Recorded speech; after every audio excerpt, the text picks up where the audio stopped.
What's up guys? In this tutorial, I will show you how to create a modern logo animation in After Effects. This should be quite an easy tutorial. For more information, click on the first link in the description below. You can grab this template from the Envato Elements page linked in the video description. By signing up for Envato Elements, you get access to this particular template and thousands of additional add-ons, plugins and templates for After Effects and other creative apps. The download process is quick and easy.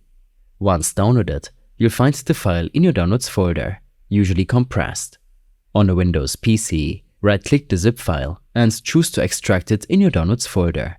The process is similar on your Mac. After extracting the file, a new folder will open up containing the template file.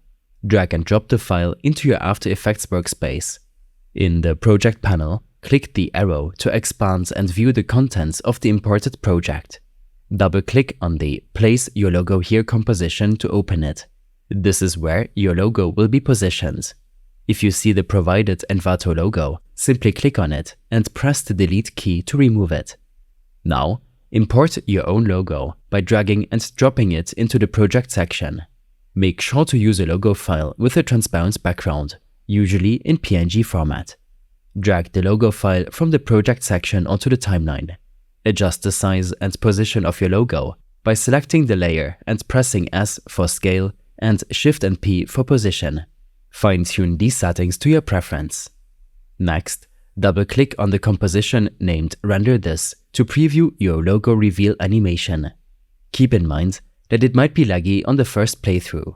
Once the entire timeline is rendered, indicated by the green line above the timeline, you'll have smooth playback. You can also explore two other variants of the Render This composition by double-clicking on them. If you want to add music or sound effects in your intro, open the Place Music Here composition and drop your audio file. You can use a provided sound effect from the Assets folder included with the project file. Finally, you're ready to export the file.